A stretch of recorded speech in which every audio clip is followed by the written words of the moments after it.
Eu quero dar uma palavra de saudação aos nossos irmãos que nos acompanham também pela internet e dizer a eles, se quiserem os estudos bíblicos, é só mandar para a gente o e-mail, mandar um e-mail para a gente, que nós podemos enviar para vocês.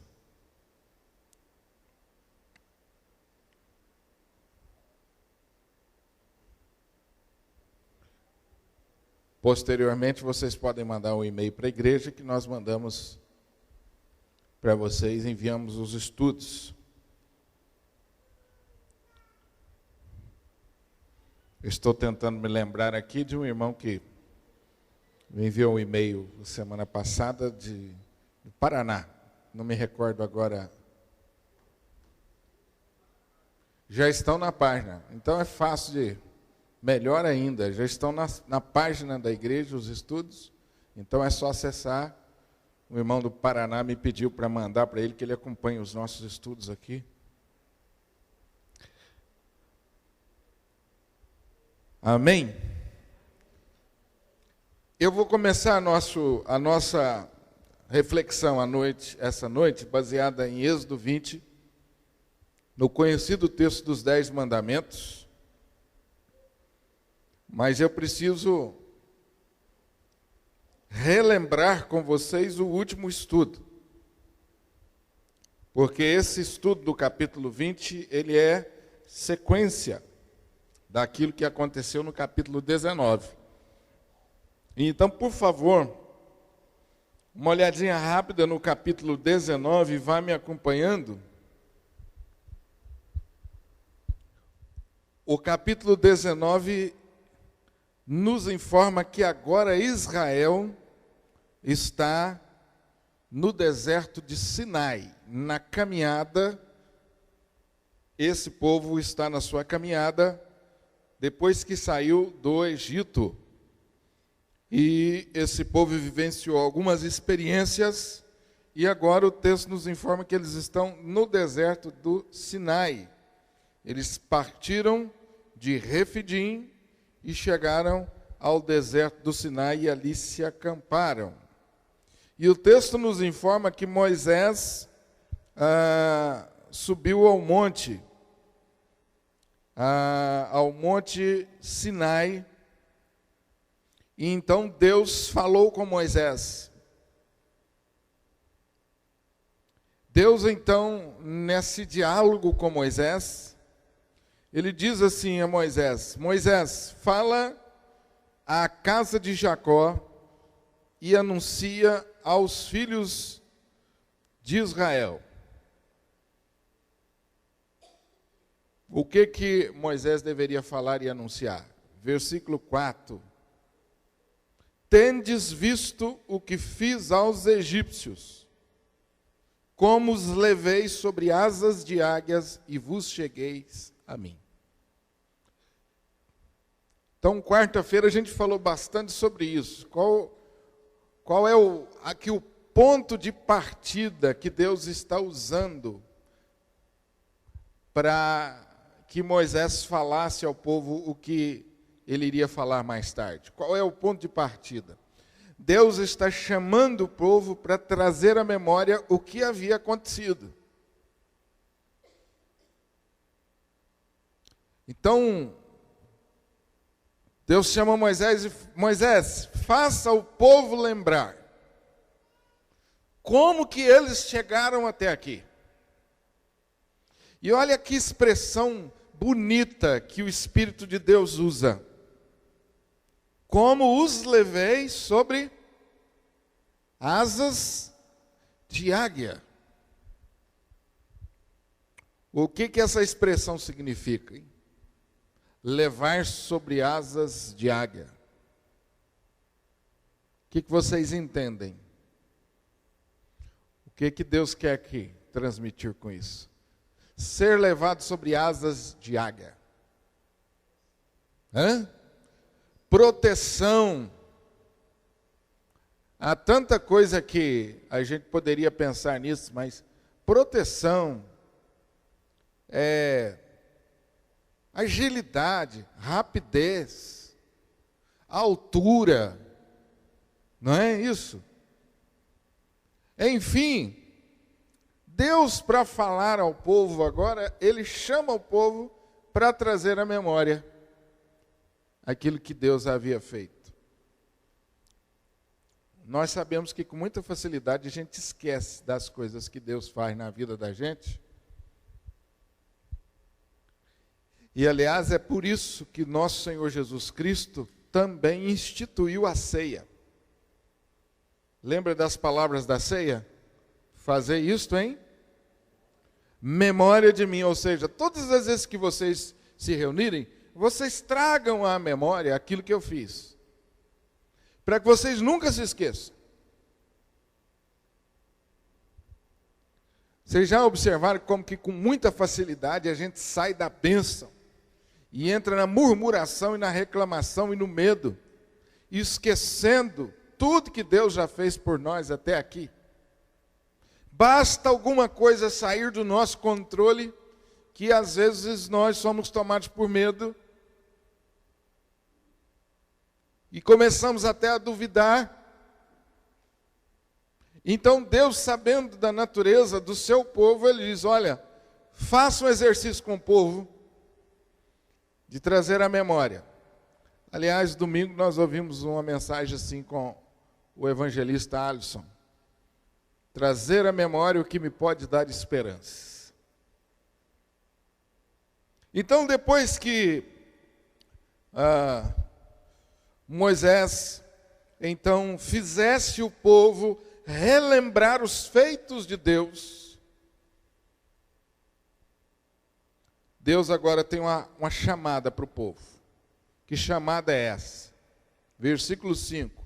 Agora, pois, se diligentemente ouvirdes a minha voz e guardardes a minha aliança, então sereis minha propriedade peculiar dentre todos os povos.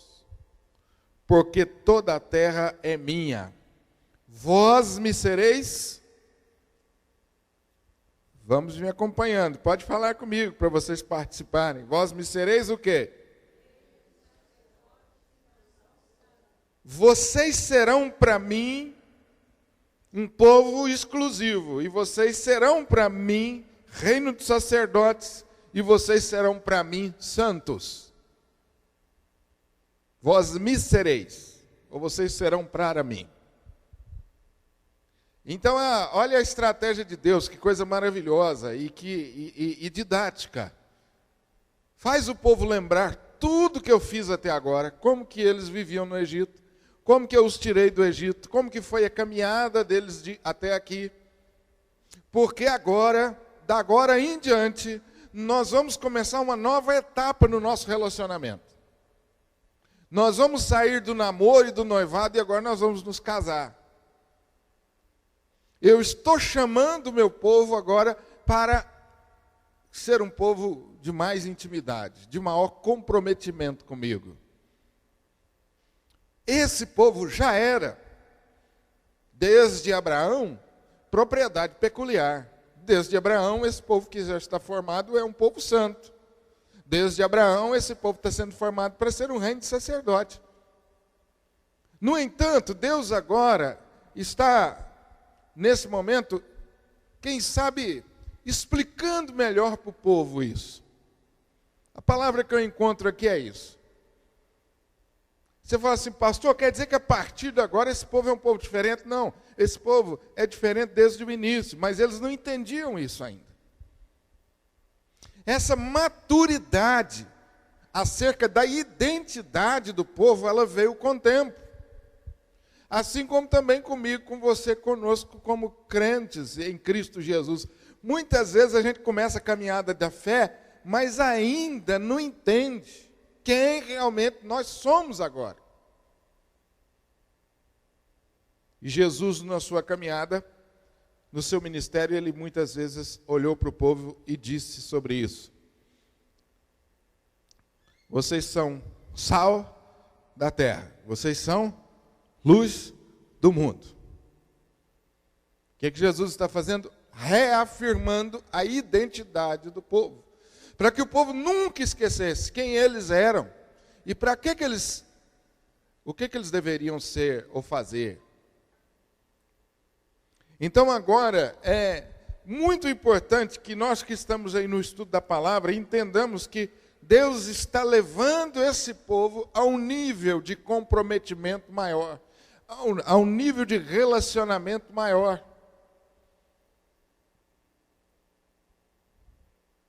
Então, depois dessa chamada para uma aliança, percebam que aparece a palavra aliança aqui. Vocês vão fazer uma aliança comigo. Eu serei o Deus de vocês. E vocês serão o meu povo particular. Vocês serão sacerdotes meus. Vocês agora vão ser meus sacerdotes. Vocês vão ministrar ao mundo. Qual que é a tarefa do sacerdote? Ministrar da parte de Deus ao homem. Deus está se referindo, meus queridos irmãos, é que a nação inteira, não era um grupo, não. Vocês, nação de Israel, serão sacerdotes para o mundo. E então, a partir daí, no capítulo 19, mostra uma série de eventos que aconteceram ali no monte. E uma série de cuidados que o povo deveria ter ao se aproximarem do monte para celebrar aquela aliança. Uma série de cuidados que nós vimos no estudo passado. A distância que eles deveriam chegar. Eles não poderiam chegar em cima do monte. Eles não poderiam chegar muito perto, mas também não poderiam ficar muito distantes. Tinha uma distância certa que eles deveriam obedecer. Eles deveriam se santificar antes de chegar até o monte. Uma série de regras. Junto com isso, houve uma manifestação da natureza. Trovões, relâmpagos, uma espessa nuvem sobre o monte, um forte clangor de trombeta, de maneira que tudo isso fez o povo estremecer. A Bíblia diz que o povo e todo o arraial se estremeceu, eles temeram a Deus. Então, aquele encontro era um encontro especial, era um encontro diferente. E depois dessas manifestações, capítulo 20, então falou Deus todas estas palavras. Agora você vai acompanhar aí no texto. Eu sou o Senhor teu Deus, que te tirei da terra do Egito e da casa da servidão. Vamos ler juntos? Não terás outros deuses diante de mim. Não farás para ti imagem de escultura, nem semelhança alguma do que há em cima dos céus, nem embaixo da terra, nem nas águas debaixo da terra.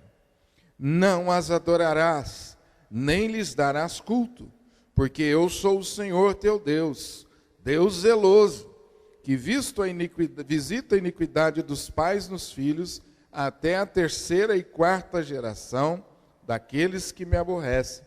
E faço misericórdia até 1000 gerações daqueles que me amam e guardam os meus mandamentos.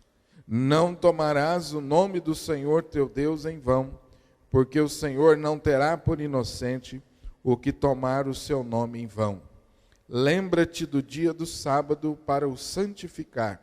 6 dias trabalharás e farás toda a tua obra, mas o 7º dia é o sábado do Senhor teu Deus.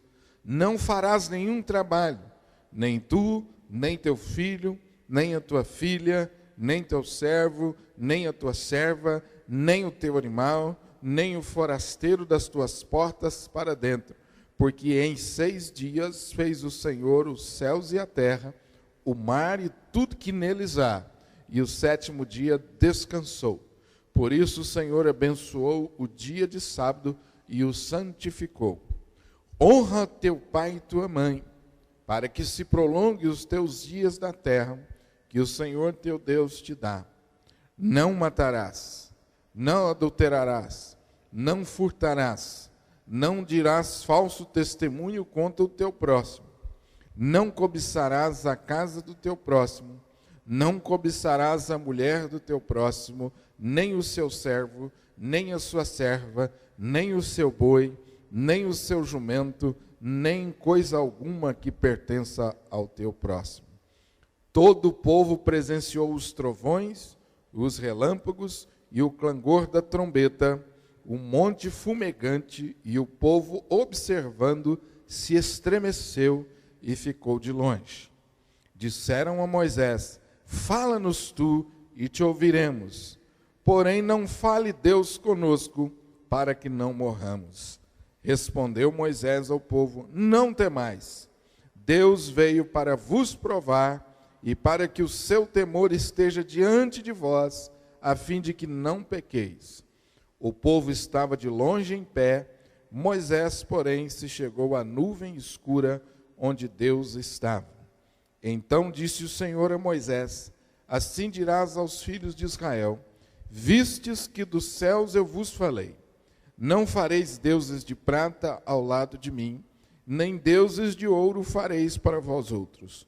Um altar de terra me farás, e sobre ele sacrificarás os teus holocaustos, as tuas ofertas pacíficas, as tuas ovelhas e os teus bois em todo lugar onde eu fizer celebrar a memória do meu nome.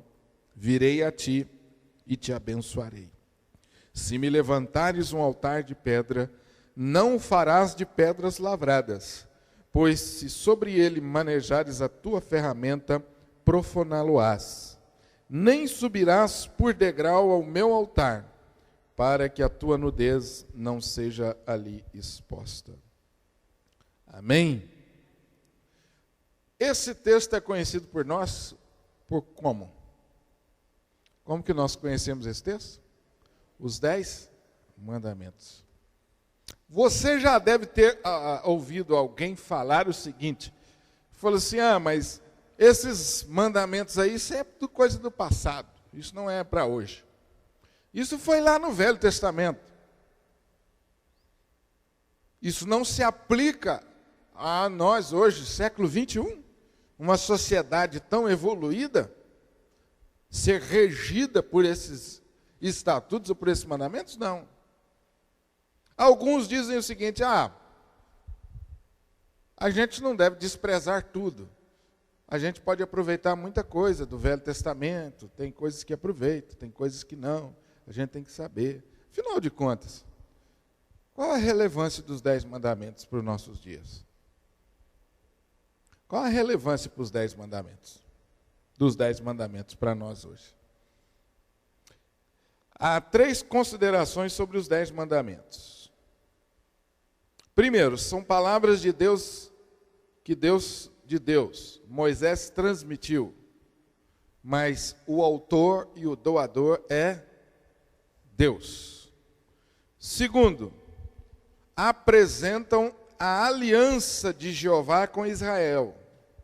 Deus está fazendo aliança com o seu povo e deixa mandamentos que serão observados. Isso nós já vimos aqui, que Deus está chamando o povo para uma aliança.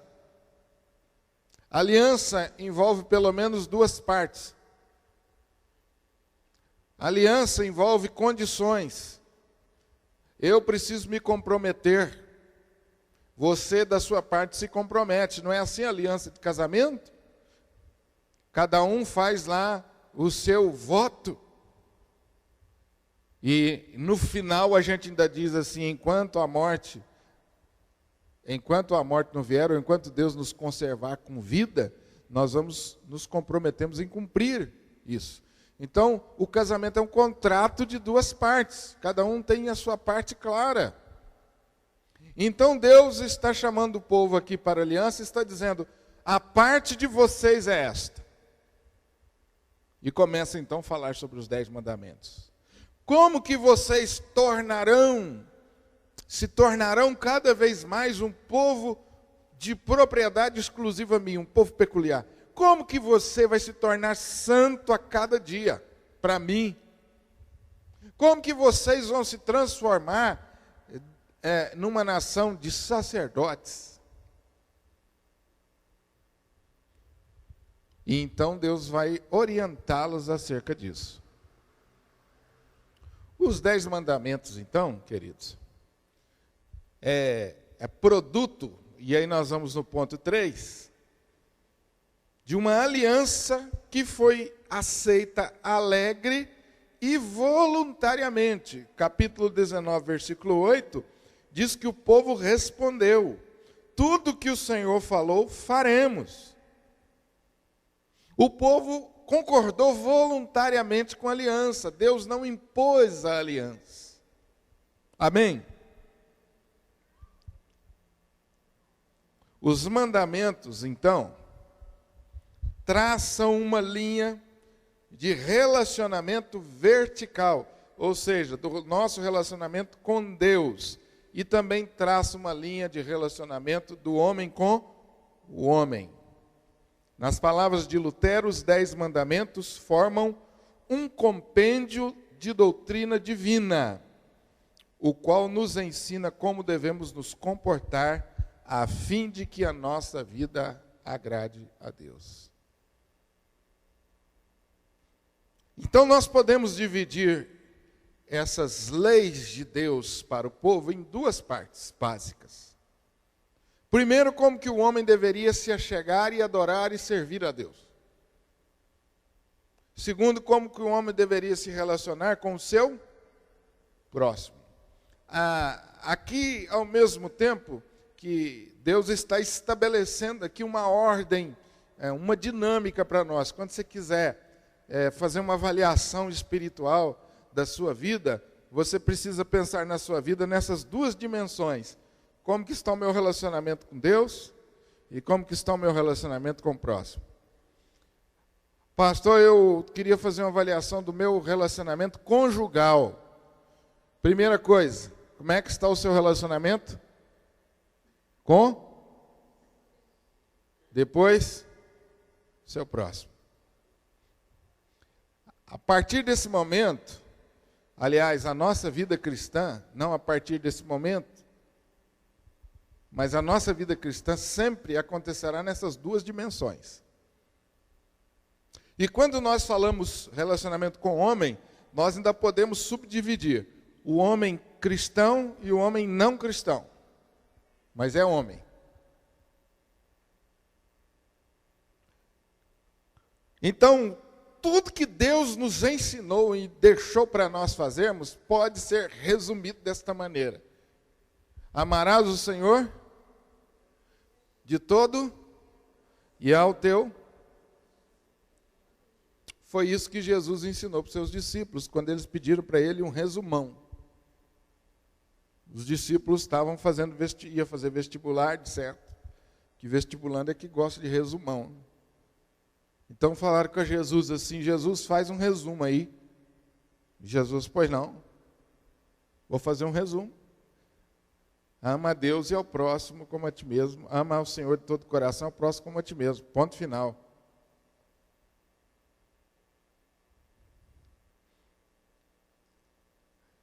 Uma coisa muito interessante aqui, irmãos, que a igreja precisa se lembrar sempre, que nós, Lucas, Julinho, Jaqueline, trabalhamos com louvor. Deus não quer ser adorado de qualquer jeito. Eu não posso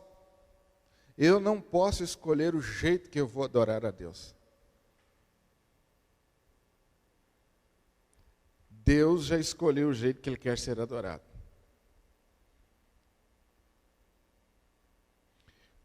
Como adorador, tudo que eu preciso fazer é descobrir na palavra o que Deus quer. Eu não preciso ficar inventando. Todos os desvios nessa área, eles ocorrem por causa disso. Quando a gente quer fazer do nosso jeito. Deus não aceita. Pode ser bonito do jeito que for, mas Deus não aceita. Pode ter a técnica mais refinada do mundo. E quando a gente fala em arte, O salmista diz, tangei com arte. Ele fala assim, ó, faça bem feito, cara. Agora, não é do jeito que você quer, não. Para usar a sua música, o seu dom, o seu talento, a sua voz, ou seja, qualquer forma de arte para Deus, você tem que fazer do jeito que Deus quer. Porque senão Ele não quer, Ele não aceita. Deus é zeloso. A tragédia nossa na área de adoração é isso.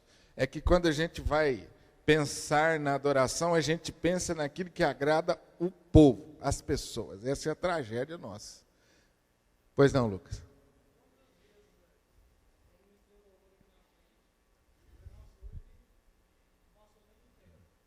Certo. Certo.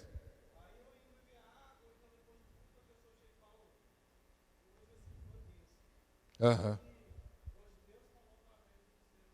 Uhum. É do jeito que Deus faz. E esse trabalho que nós oferecemos a Deus, nós não temos controle sobre o resultado. Isso é outra coisa. É outra coisa. São dois departamentos. Primeiro, você faz do jeito que eu quero. Ponto final. Ponto. E os resultados, Deus? É comigo, não é com você. Deus dá uma colher de chá bacana para nós, né? Porque se Deus fala assim, meu filho, o resultado é com você. Você se vira. Você fala, nossa, Deus, como que eu vou converter as pessoas com a minha música? Como que eu vou converter as pessoas com a minha arte, com a minha pregação, com o meu trabalho, Senhor?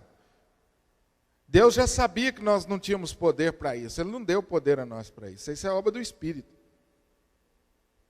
O que compete a nós? Faz o que Deus quer. E o resultado? Deixa nas mãos de Deus. Quando Deus mostra os resultados, Lucas, o máximo que nós podemos fazer é pegar toda a glória e falar assim, Senhor, obrigado porque eu fui instrumento. A glória do Senhor, o máximo que nós podemos fazer é isso e celebrar. Celebra os resultados. A Bíblia diz que quem sai andando e chorando, volta alegre, os resultados. Celebre, dando glória a Deus. Você vai ver, depois dos 10 mandamentos, uma série de especificações que o povo deveria obedecer. E quando o povo desobedecia, a disciplina de Deus vinha. Mas a pergunta fica aqui para nós. Os 10 mandamentos se aplicam à nossa vida hoje? Serve para você, os 10 mandamentos, orientar você para a adoração, para o serviço, na sua vida diária? Serve?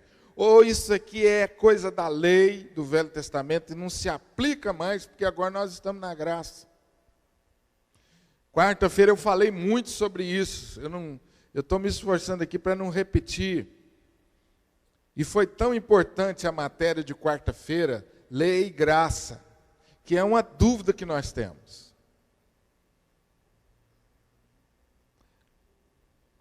Vamos olhar agora para os mandamentos e vamos ver se aplicam para nós hoje. De que maneira se aplica? Os 4 primeiros mandamentos tratam do relacionamento comprometido do homem com Deus. Eles revelam 4 características de Deus. Segundo o autor Paul Wolff, precisam ser observadas. 4 características de Deus, 4 aspectos do caráter de Deus. Quando eu me aproximo de Deus para adorá-lo, eu preciso considerar, pelo menos, basicamente, 4 aspectos do caráter de Deus. Primeiro, a unicidade de Deus. Deus chama atenção para si mesmo em primeiro lugar. Deus proíbe idolatria. O homem não pode adorar outros deuses. Ponto final. Vocês só vão adorar um Deus, sou eu. Eu não divido a minha glória. Então Deus é único. Primeira recomendação. Parece uma coisa simples para nós. Tá certo, tranquilo, pastor. De que maneira a gente aplica isso e pode olhar para a nossa vida através desse mandamento? Deus chama atenção sempre que qualquer pessoa ou objeto toma o primeiro lugar em nossa vida. O lugar que pertence somente ao Deus verdadeiro. Nós cometemos o pecado da idolatria. Opa! Então, peraí, já complicou um pouco mais aqui, né, pastor? Para aplicar para nós hoje em dia. Você poderia pensar em alguns deuses do nosso tempo que querem roubar a nossa prioridade? Deuses do nosso tempo. Deuses do tempo moderno. Jesus falou muito sobre esse Deus. Vocês já falaram aí. Alguns fizeram assim. Money. Materialismo. A gente fala popularmente dinheiro. Bens materiais. Esse é um Deus que sempre quis roubar a nossa adoração. Ou melhor, nós estamos sempre sendo tentados a colocar esse Deus como prioridade na nossa vida. De que maneira o materialismo ocupa lugar na nossa vida, hein? De que maneira a gente incorre nesse pecado?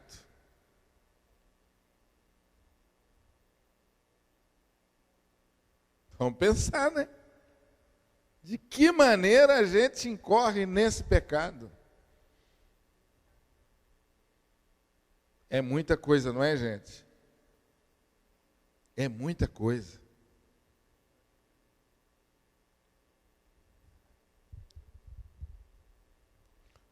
Quando, por exemplo, nós duvidamos da providência divina, e quando nós achamos que nós mesmos podemos, com a nossa capacidade própria, suprir as nossas necessidades físicas e materiais.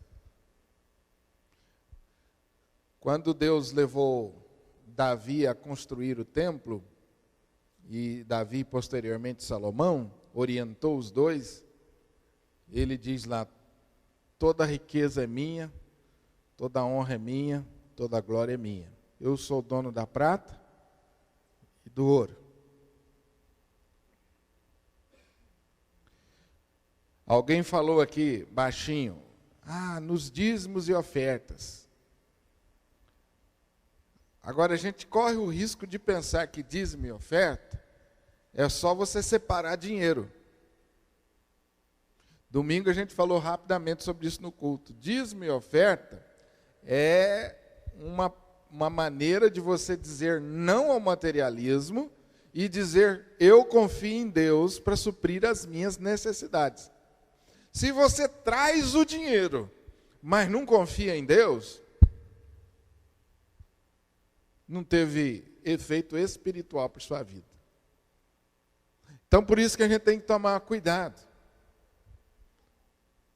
Porque, às vezes, a gente resume esse ato de adoração somente no dinheiro. Não. Eu estou separando meu dízimo, e isso é prova de que eu confio na providência divina. E aí, imagine você separou o seu dízimo, entregou o seu dízimo no domingo, como a gente faz aqui aos domingos, né? E disse assim, eu confio em Deus para a minha providência. Na segunda-feira você chega lá, tem uma carta na sua mesa assim, tchau. Um bilhetinho, né? Passe no departamento pessoal. Passe no recursos humanos. E você nem vê a cara do seu patrão, ele fala assim, você está despedido.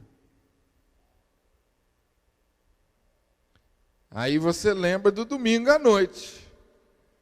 Ou você entra em pânico, fala assim, e agora? meus compromissos. Como é que eu vou fazer para sobreviver, para sustentar minha casa? Aí você lembra, não, ontem à noite eu disse que eu confio em Deus. É Ele que cuida de mim. Tem até a música tão bonita, né? Eu gosto demais dessa música, Deus cuida de mim. Tão bonito cantar, né? E na hora do vamos ver, você sai amaldiçoando o patrão, a empresa, e fala que esse povo aqui se dane, porque não me deram valor, ou você fala assim, Deus, só tem outra porta para mim, outro trabalho para mim, só vai prover meu sustento de outra forma, eu abençoo essa empresa e tomara que ela prospere. É ou não? Jesus disse que nós temos que abençoar até os nossos inimigos. Tem gente que é assim, né? Trabalhou na empresa, ganhou a vida durante 10 anos, mas achou que o patrão não deu valor, numa hora foi despedido e sai amaldiçoando a empresa. E se a empresa fechar, é capaz de ele fazer um culto de ação de graça. Deus, obrigado. Sua mão pesou sobre aquele incrédulo que me deu emprego 10 anos, mas que me mandou embora. Às vezes nós vamos na onda do mundo, né? Porque quem não tem essa visão, acaba entrando nessa onda mesmo. Mas a nossa visão é diferente. Você já viu famílias inteiras divididas por causa de dinheiro? Eu tive que separar a briga de 2 irmãos em cima do corpo do pai. O pai já estava quase ali na hora de partir e os 2 estavam discutindo sobre quem que ia ficar com os bens. Eu tive que chamar eles fora do quarto e falei, para! Vocês não estão vendo o que vocês estão fazendo? Vocês vão matar seu pai antes da hora? Os 2 discutindo em cima do pai, assim, ó. Presbítero da minha igreja. Eu falei, meu Deus do céu. A pessoa perdeu completamente a noção de amor, de confiança em Deus. E por causa disso, meu amigo, por causa de meio metro de terra. Então, às vezes a gente fala assim, não, pastor, nós não adoramos ídolos. Cuidado. Cuidado. Como que você lida com o dinheiro e os bens materiais? Então isso é muito sério, né? Esse mandamento se aplica a nós hoje, sim. A segunda característica. Ao homem é proibido adorar imagens, como também prestar culto ao verdadeiro Deus de forma errada. O segundo mandamento não foi dirigido aos deuses pagãos das outras nações, mas contra a falsa noção de adoração a Deus que pudesse levar Israel a representá-lo por uma imagem, conforme o costume das nações ao redor. Não farás para ti imagem que me represente. Então nós adoramos a um Deus que é espírito e não matéria, mas nós temos aquela tendência de querer, de alguma forma, com os nossos recursos, materializar esse Deus, de maneira que a gente possa ver, de maneira que a gente possa pegar. Então, o mandamento proíbe qualquer representação que você faça de Deus. Interessante isso, hein? Deus não aceita que a gente atribua a Ele características humanas, porque tudo que a gente for fazer, tudo que formos fazer em termos de representação, obviamente vai ser segundo os nossos critérios, segundo o nosso entendimento. E Deus não aceita isso. Terceiro, a santidade de Deus, o terceiro mandamento, proíbe que usemos o nome de Deus de maneira leviana e insincera. O nome de Deus revela seu caráter. Jesus deu ênfase à atitude de reverência que devemos ter com o nome de Deus na oração que ele ensinou: santificado seja o teu nome. Como ficam aquelas expressões corriqueiras, aprendidas e usadas no dia a dia, e que usam o nome de Deus? Oh, meu Deus, Deus me livre. Agora está na moda, né? A pessoa bate na madeira e fala assim: o sangue de Jesus tem poder. Já viu? As novelas aparecem, nos filmes aparece muito isso, virou moda. E tem muito crente fazendo isso também. Bate assim no lugar e fala: o sangue de Jesus tem poder.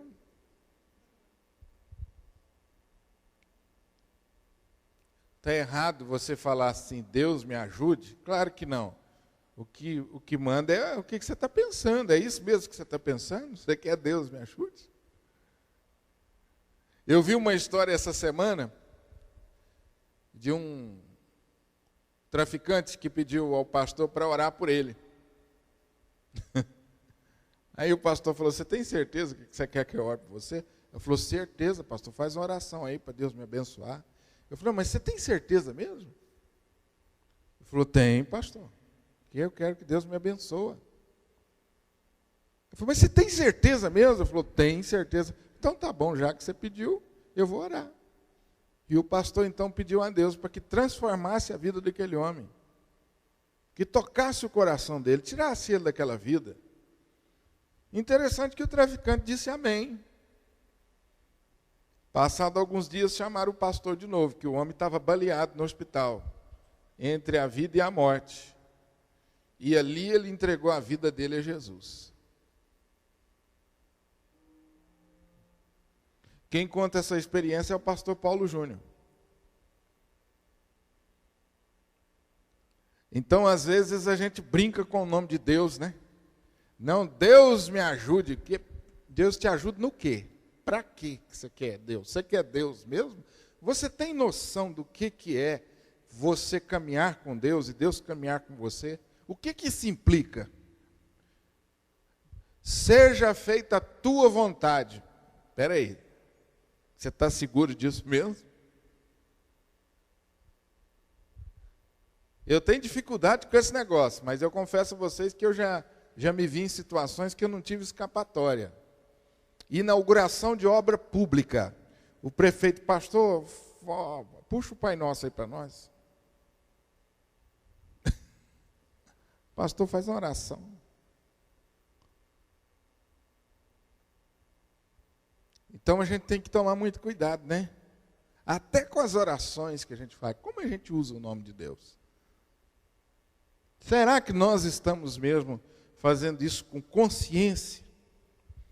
É claro que não tem nada de errado você falar assim: Deus me ajude ou Deus me livre, como uma oração sincera, mas não como uma expressão que você nem sabe aquilo que você falou. Virou um jargão, virou uma forma de desabafo. Virou uma forma de desabafo. E pior é aqueles que estão tão acostumados com essas expressões que falam assim: Nossa Senhora.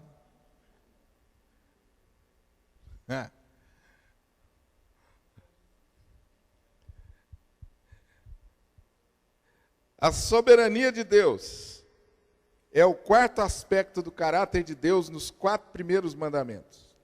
Primeira característica de Deus: Ele é único. Segunda, Ele é espírito, não podemos fazer imagens para representá-lo. Terceiro, Ele é santo, não podemos usar o nome de Deus em vão. Quarto, Ele é soberano. Um dia da semana pertence a Deus. Reconhece-se a soberania de Deus, guardando o dia de repouso. Santificar significa separar para o culto e serviço. Então, o quarto mandamento fala para nós guardarmos ou nos lembrarmos do dia do sábado para santificar. Devemos trabalhar 6 dias e fazer toda a obra e descansar no sétimo dia. Então aqui Deus estabeleceu uma ordem clara. Descansa, repousa.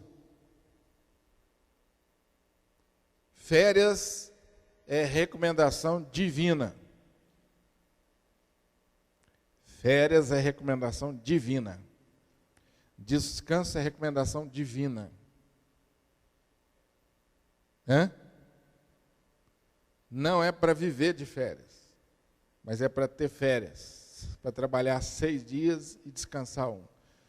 O repouso intercalado com o trabalho, isso é salutar, é saúde.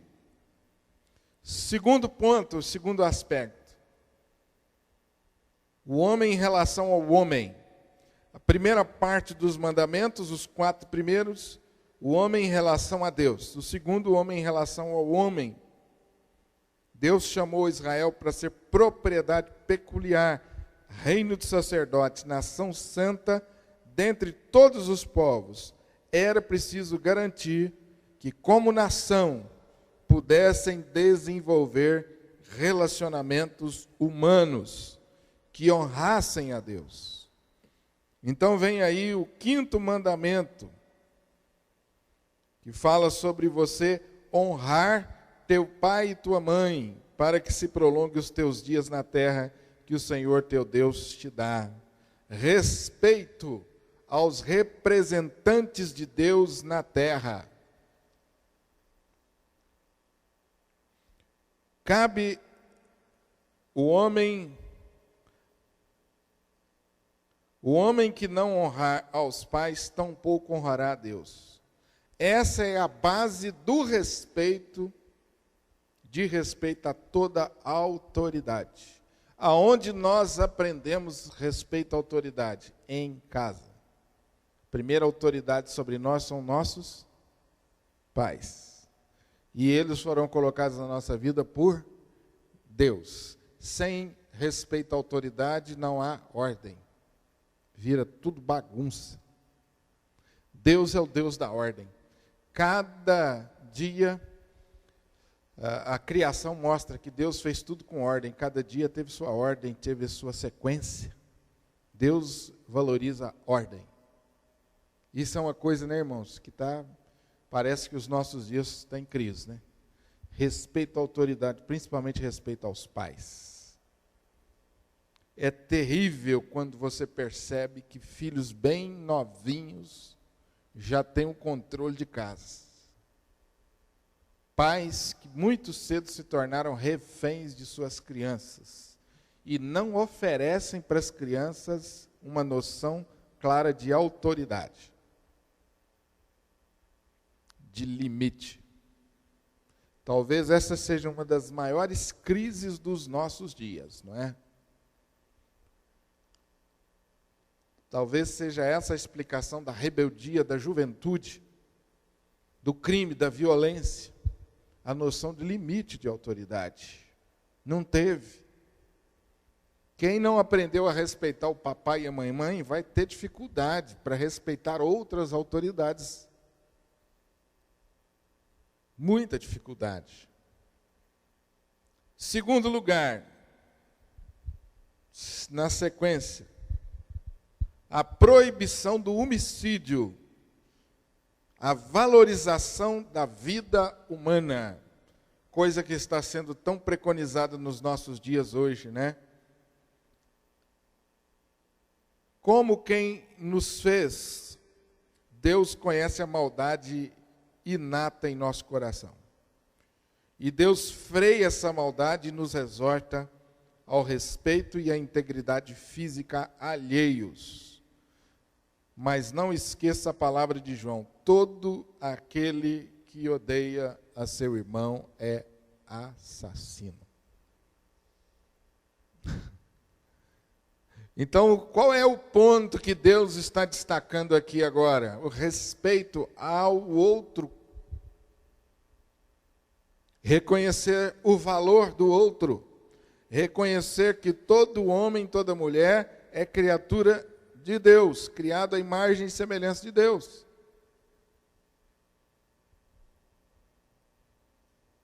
Terceiro lugar, valorização da família.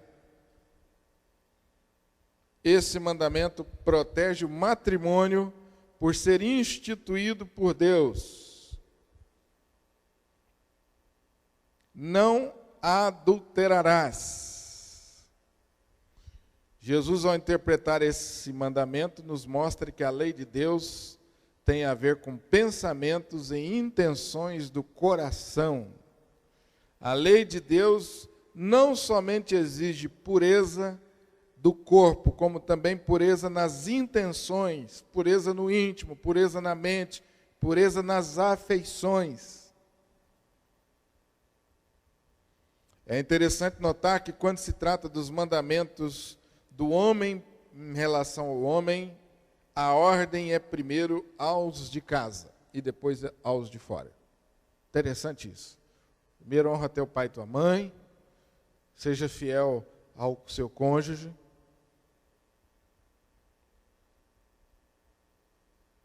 Quarto lugar, respeito à propriedade alheia. Êxodo 20:15. Não furtarás. Há várias maneiras de violar esse mandamento. Não pagar suficientemente àquele que te presta um serviço, ou usar de forma, ou abusar, utilizando o serviço da pessoa e não recompensá-lo de forma devida. Não fazer o trabalho correspondente ao que foi combinado. Cobrar caro demais. Isso é desrespeito à integridade alheia. Aqui às vezes a gente pensa que roubar é você entrar num banco, né? E assaltar. Ou pegar o dinheiro do outro simplesmente assim. Então esse mandamento foi interpretado. Aliás, tem dois mandamentos aqui que foram interpretados, três mandamentos que foram interpretados aqui no Novo Testamento, né? Não matarás, que Jesus disse assim, olha, só a sua intenção de matar você já matou. Não adulterarás, só a sua intenção de adulterar já é adultério. Ou de cobiçar, já é adultério.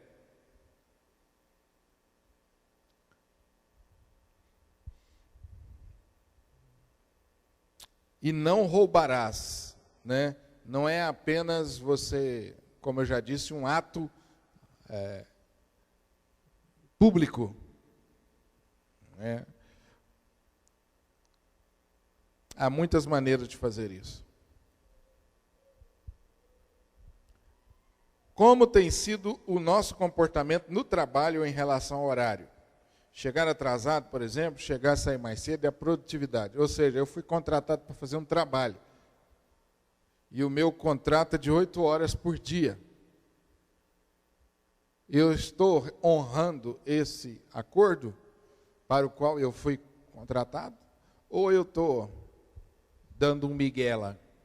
O famoso migué. Não é? Isso é uma forma de você roubar. Eu não sei quanto aos irmãos, mas eu já vi tanta reclamação de trabalho prestado por crentes.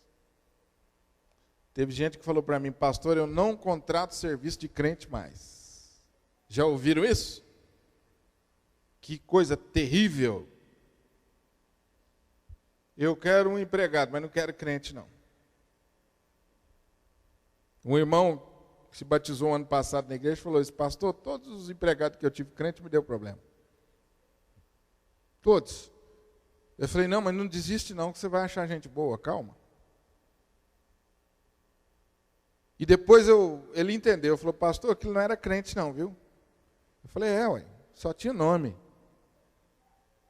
Então a gente tem que tomar cuidado com isso também, mas é triste isso, não é, gente? Vocês já contrataram um serviço de um crente, já se arrependeram amargamente? Eu já. Terrível.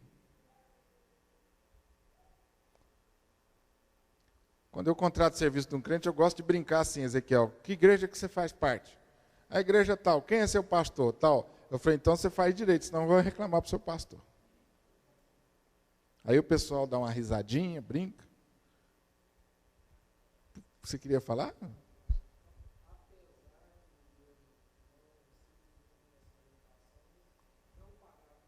Não pagar impostos. Ah, Jesus, não sacode. Também é uma forma. Você está certo.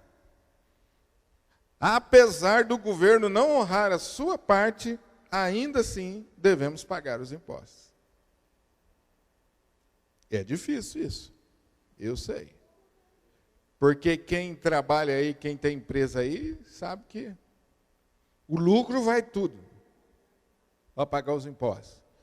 E nós temos que orar por esse país mesmo, senão o negócio... Estão votando agora a alíquota do imposto, né? Melhorou ou não? Ficou mais leve? Para quem ganha menos, melhorou? Não? Vamos para frente então.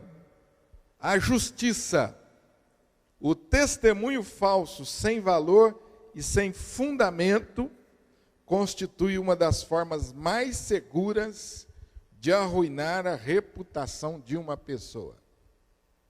Você já foi convidado para ser testemunha de um caso na justiça? E a pessoa pediu para você mentir? Pois é, eu já fui. Falou, eu posso ser sua testemunha, mas vou falar a verdade. Você quer? Não, então eu vou pensar bem. Falei, mas eu não posso ir lá para ser sua testemunha para falar mentira. Eu fujo dessas coisas, mas tem hora que não tem jeito. Cuidado com isso. E não só o testemunho perante a justiça, né, gente? Mas aquilo que a gente fala do nosso irmão, que arruína a reputação do nosso irmão. Às vezes isso tem um peso tão maior.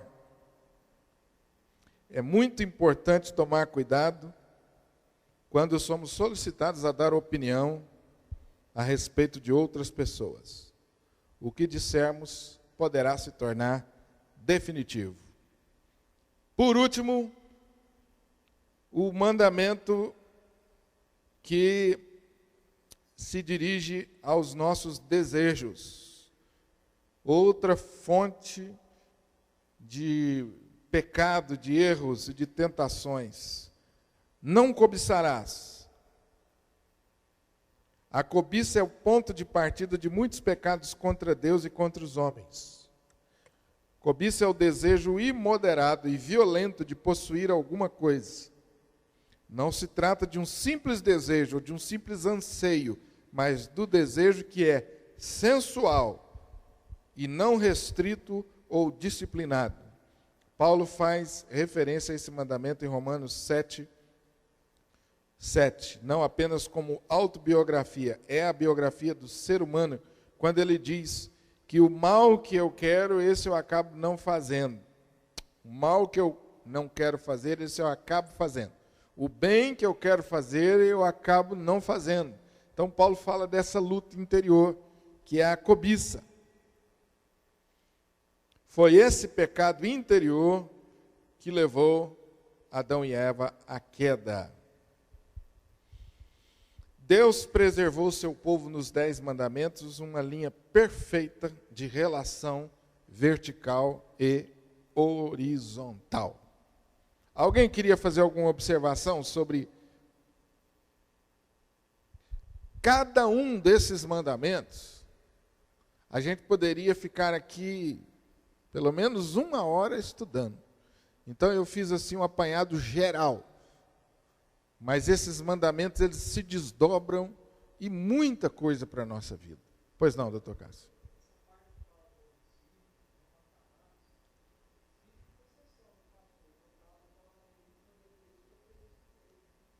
Então, o doutor Cássio está falando aqui,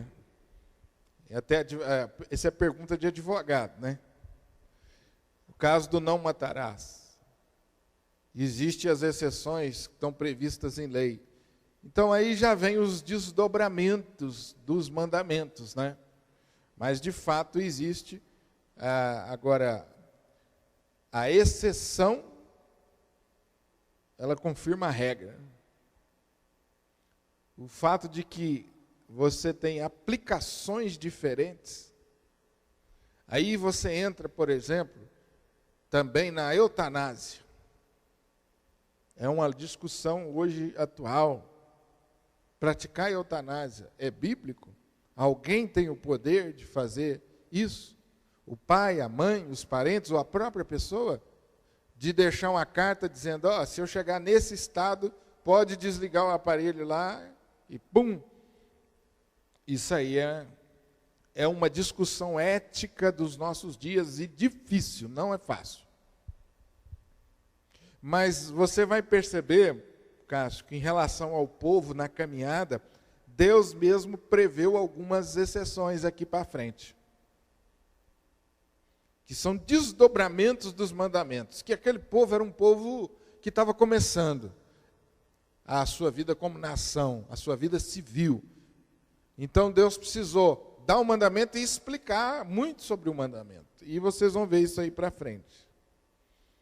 Jesus não veio revogar ou invalidar os mandamentos ou a lei. Pelo contrário, a Bíblia é clara quando ela diz que Jesus veio cumpri-la de acordo com o propósito de Deus. Jesus, na verdade, ampliou a lei. Ele cumpriu a lei e ampliou, deu um sentido mais amplo, mais profundo, mostrando os motivos íntimos e as atitudes do coração que conduzem o homem a quebrar os mandamentos. Lá em Mateus capítulo 5, versículo 21 a 30, você observa muitas vezes essa expressão se repetindo. Jesus disse assim, ouvistes o que foi dito, ou seja, o mandamento que foi enunciado é esse, mas eu vos digo. Então Jesus interpreta a lei de uma maneira mais profunda. Ele leva o homem a olhar não só para a parte externa, mas para o íntimo do seu coração. Jesus condenou aqueles que só olhavam a lei no seu aspecto legal, né? na sua parte externa. No caso dos fariseus, que transformou a vida cristã num amontoado de proibições, e eles mesmos se isentavam daquelas leis. E muitas vezes se utilizavam da lei em benefício próprio, em nome da justiça, prejudicando a outros. O grande erro dos judeus foi tirar o coração da lei. Tornaram-se, então, legalistas ao extremo e se esqueceram da pessoa. Jesus condenou isso. É importante notar que todo o livro do Êxodo, Deus trata o povo como vós. Mas ao falar o decálogo ou os 10 mandamentos, o pronome é tu. A sede da moral e da religião ou da espiritualidade está no indivíduo. A moral começa dentro de nós. Jesus disse que o que contamina o homem é o que vem do coração. Baseado nisso, nós podemos perguntar: como cada um de nós temos reagido aos mandamentos de Deus? Será que a forma de amar o próximo tem evidenciado o nosso amor a Deus? 2 perguntas básicas.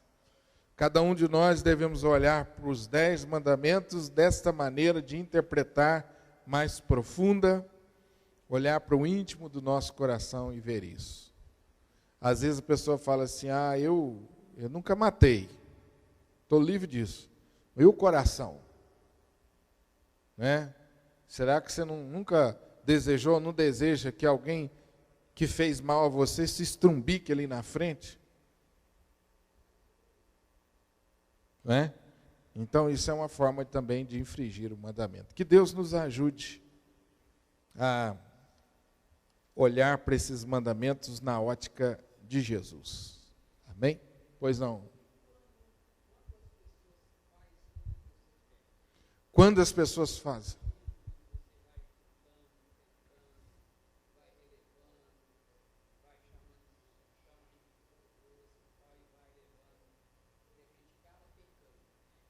A responsabilidade é nossa. É sempre nossa, Walter.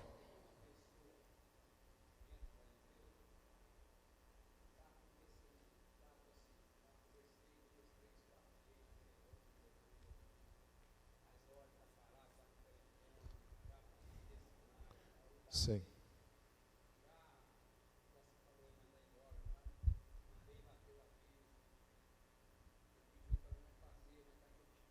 Certo.